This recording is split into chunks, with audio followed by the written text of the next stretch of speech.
Hi everyone and welcome to my channel, or welcome back if you've been here before. In case this is your first time watching one of my videos, hi, I'm Lesley, I'm so glad to have you here. And of course, if you're a returning subscriber, thank you so much for sticking around. This is actually the first time I'm filming a video since my channel surpassed the 2000 subscriber mark, so thank you to every single one of you. Your support really means a lot. Anyway, today's video is going to be a little outside my usual content. As you might be able to tell, I love talking about handbags, but today's video is going to be my perfume collection. Okay, a little bit of a backstory. Over the last, I'd say 3-ish years, my signature scent has been Maison Francis Kurkdjan's Baccarat Rouge 540. And when I'm saying signature scent, I mean every single time I left my apartment basically. But I recently realized that my nose is kind of blind towards Baccarat Rouge 540. Every single one around me tells me how long the projection is and that they can smell it on my clothes for days on end. For instance, I recently asked my mom to take a coat of mine to the dry cleaners, and she said although I hadn't worn that coat for a couple of weeks actually, she was still able to detect Baccarat Rouge 540 on it. But me personally, I can't really detect the scent anymore. So one of my New Year's resolutions, I guess, is to go through my collection, because I do have quite a number of perfumes, not a massive collection, and we're gonna basically discover it together along the way, because some of these scents I haven't worn in ages. And I'm also going to talk a little bit about my perfume wish list, I guess. Recently I've watched a lot of niche perfume YouTube channels, and I have a sneaky suspicion that that's not going to go well for my bank account. Anyway, so before I ramble on any further, let's get into the fragrances. We already talked about Baccarat Rouge 540. Definitely by a long not quite by a long shot, but this is one of my most expensive perfumes. I know over the last couple of years it's been really overhyped on TikTok and all the other social media platforms basically, but for good reason. I just adore this fragrance, but I'm going to try to pull myself out of wearing it on a day-to-day basis, just because I want to regain my appreciation for the scent and also be able to actually smell the scent on myself. So yeah, there's that, number one. And the second scent, right here, no particular order by the way. This is Black Opium Floral Shock. Specifically the Floral Shock Flanker, which I sadly discovered has been discontinued, which is a shame because I can't do the regular Black Opium. Yeah. This is still pretty full, and this is actually, I think, my second or third bottle. And now that I realize that it's a discontinued scent, I'm even more excited that I do have kind of a backup. Definitely a beautiful scent. I wouldn't say I could imagine a teenager wearing this scent, but obviously that depends on your body chemistry and what kind of vibe you want to give off. But it's also not a mature scent, so your mid-20s maybe and going up from there. Definitely one of my favorites, and I think, or I'm pretty sure that this has been my signature scent before I transitioned to the Baccarat Rouge, but I don't want to talk too much about it because it's discontinued, sadly. The next one is Chanel Gabrielle. It's neither here nor there for me. It's still pretty full, and I've had the scent for almost as long as it's been out. I think it was released in 2017, 2018.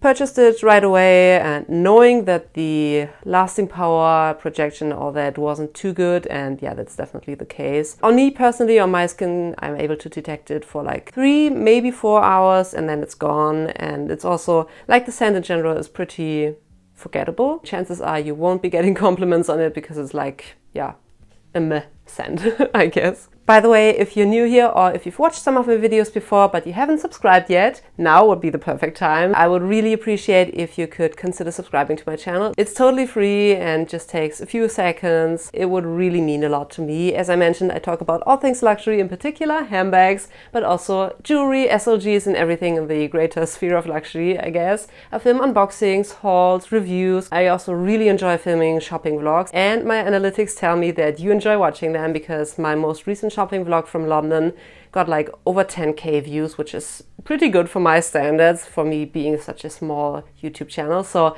yeah, shopping vlogs, travel vlogs from time to time, and the occasional high street fashion video thrown in there. So if that sounds like a thing, I would love for you to consider subscribing and also give this video a thumbs up. Anyway, with that out of the way, let's continue on. This is relatively new to me. It's basically full. It's MAC Crème de Nude. And I discovered this scent through another YouTuber. I think her name is Gabrielle Francesca. Anyway, so this was a blind buy off of her recommendation, and I'm so glad I purchased it. Very warm. Crème de Nude, yeah, The crème aspect in the scent definitely comes out, very like vanilla-y, caramel, and it's just such a cozy scent. Definitely like all day appropriate, but also if you're just like sitting at home, being cozy, wrapped up in a blanket, this gives me such cozy vibes. Love the scent, definitely like more for the fall and winter season, so I'm trying to get my use out of this before it gets like too warm to actually wear this. And on the other end of the spectrum, definitely a summer scent is Escada Flor del Sel. I think, if I'm not mistaken, Escada comes out with like summery seasonal scents on an annual basis. I used to have the, I think, 2009, 2008 like release. I think it was called Marine Groove. Love that to pieces. I had a full bottle, like 100 ml bottle, and I flew through that. But as these like annual releases are limited releases, by the time that I had finished my 100 ml bottle, there was no way that I was going to get my hands on another bottle, which is so sad because even like for sentimental reasons, I would love to repurchase a bottle, because I definitely am a person that ties like scents to memories or like points in time in my life. Anyway, long story short, I purchased this one because at least the bottle is similar, the scent definitely isn't, and yeah, this is very sweet, girly, like not a care in the world kind of fragrance. Very summery, not my favorite, also feels like a Bath & Body Works body spray. On the other end of the spectrum, this right here, this is Kilian Kissing Burns 6.5 calories a minute, wanna work out.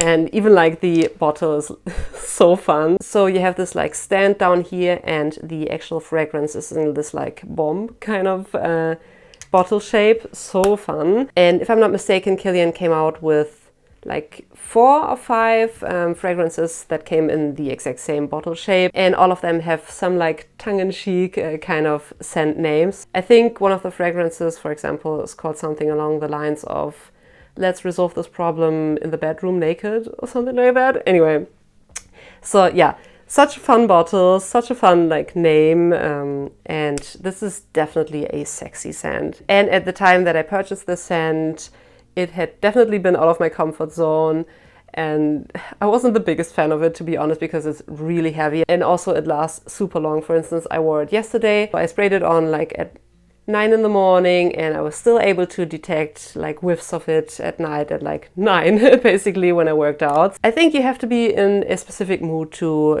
feel comfortable wearing the scent, and you also have to kind of commit, because once you spray even like 1 or 2 spritzes, yeah, you're stuck with it for the remainder of the day. So yeah, I'm not 100% sure if this is still available. I checked on the Kilian website, but all I was able to find on there were the bottles that Love Don't Be Shy, for example, comes in, and the Angel Share kind of flacon shape. I hope they didn't discontinue this, because I mean, Kilian itself is pretty pricey, but this particular range was more on the affordable side. Next off, on a bit of a lighter note, is Prada Candy. This is my second bottle, and it rarely happens that I actually finish up a fragrance and repurchase one. I think the only scents that I repurchase are Baccarat Rouge 540. I think I'm on my second or third bottle. Also, as I mentioned, YSL Floral Shock, and this one right here. Let's give this one a whiff. I haven't worn this in ages. This is definitely also a throwback perfume. I think I wore the scent throughout my late teens. I for sure have to start wearing this scent again, so Prada Candy right here. And then we're gonna talk about 2 fragrances in one, basically. So these are 2 fragrances from Elizabeth and James. Love the bottles. Also, I guess from a longevity perspective, and yeah, to avoid the scent from going bad, these are excellent because the bottles are opaque, so you can't see the juice, which is great, I guess, because it's like protected from sunlight and stuff.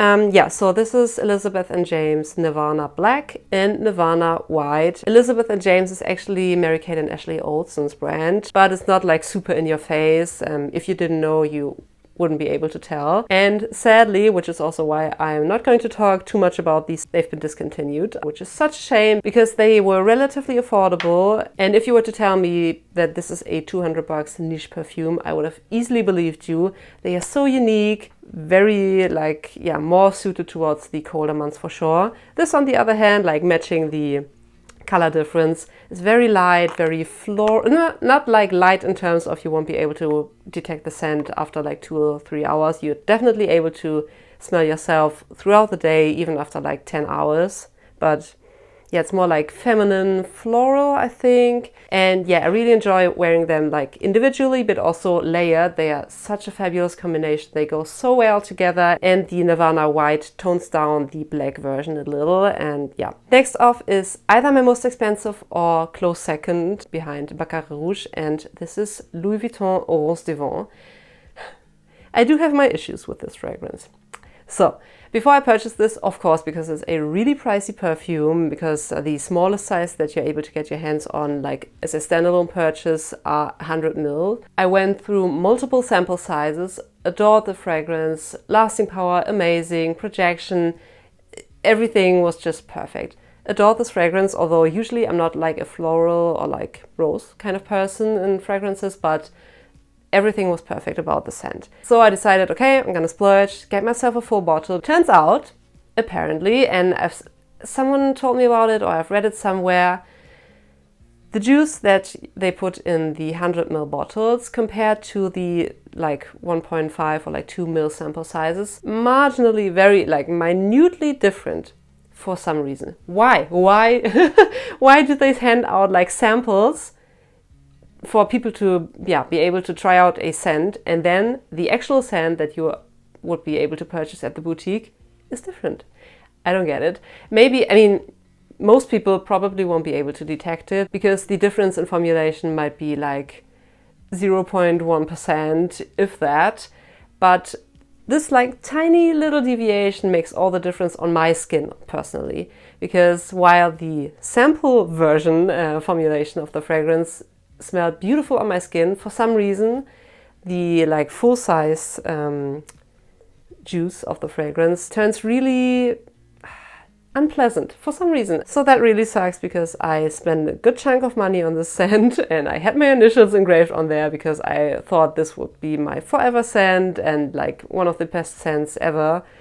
And yeah, I've had this for 3 years at this point, and as you're able to tell, it's basically brand new. Also, I don't want to start like any rumors. I think I heard it somewhere that the formulation is different. And also just from my personal experience, there must be something different between the sample and the full bottle. But if you have any insight on that, or if you've experienced something similar with either the scent or like any of the Louis Vuitton fragrances or any fragrances in general, definitely share your experience in the comments below. I would love to hear about it. Anyway, next off, another blind buy, another really recent purchase. This is Paco Rabanne Fame, by the way. It's a pretty new release. I'd say like October 2022, so relatively new. And I'm not gonna even pretend that that's not the case. I purchased it because of the bottle. Of course I did. This kind of like lady robot, I guess. So adorable. You have to like rip off the head to like access the scent. But yeah, I mean, it's okay. It does have mango in there, which apparently is not too common when it comes to perfumes.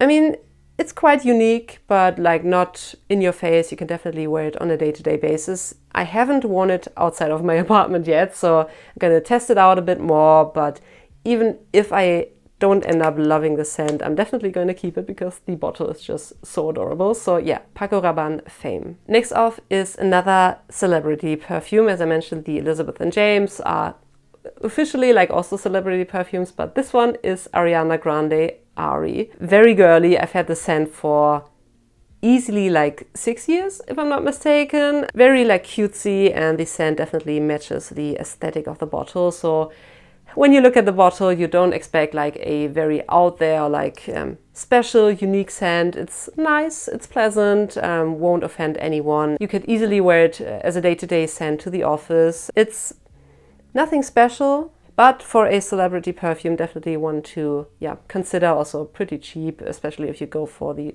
30 ml bottle. 2 more fragrances. I really hope this video doesn't turn into a 30-minute video, but if it did, and if you're still around, thank you so much. Honestly, like, it really means a lot that you decided to take time out of your busy day to watch my video. I truly appreciate you.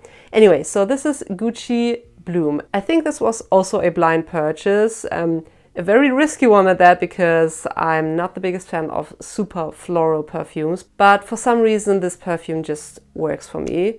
very floral. I mean, it's called Gucci Bloom. What do you expect? Definitely also, in my opinion, an all year round kind of fragrance, which might give you a hint in terms of it's not like a super like summery or like spring type of floral. It's a more grounded floral, a little warmer, I guess. And yeah, such a pretty fragrance. I definitely have to start wearing this one again.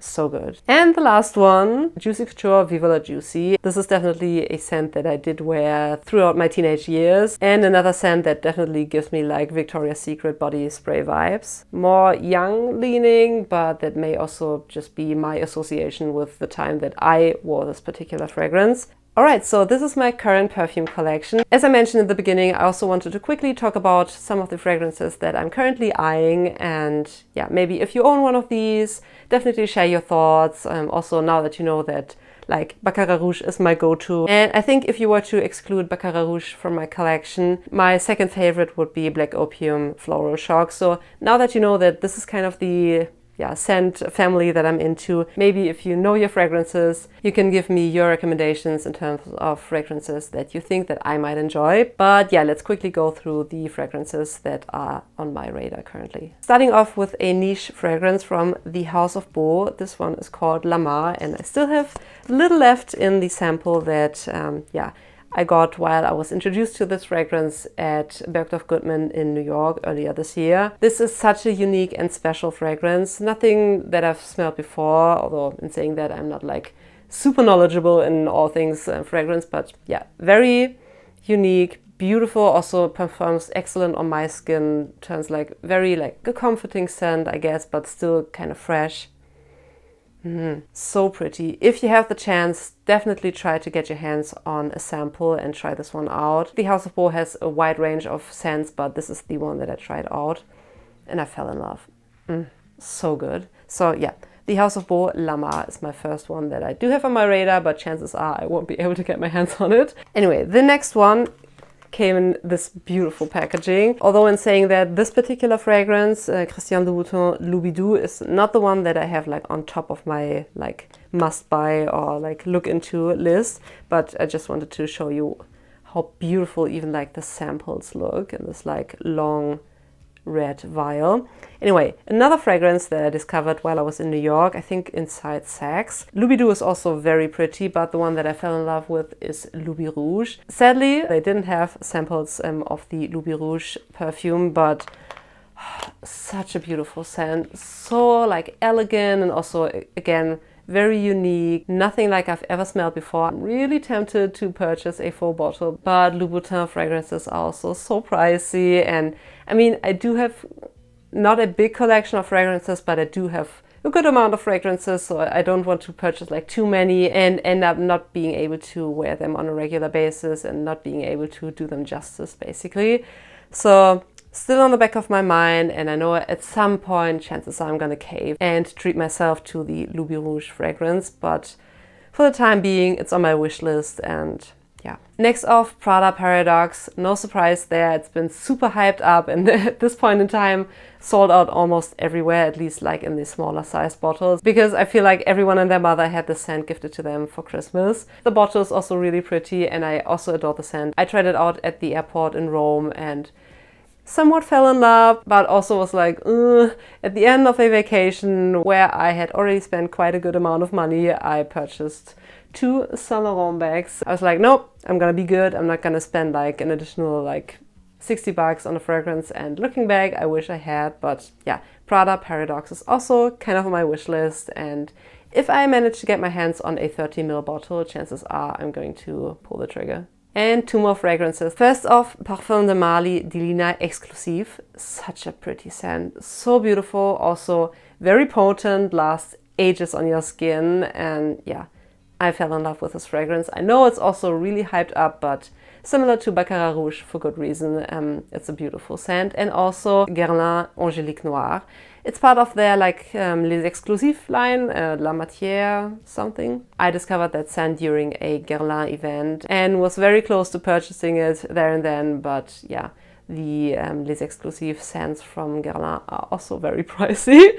Anyway, so that's it. I'm not going to keep you any longer. I really hope you enjoyed today's video. If you did, make sure to give it a thumbs up. That really helps the creator out and I would appreciate it so much. Also consider subscribing if you haven't already. I upload every Wednesday on a range of different topics and yeah, I would love to have you back.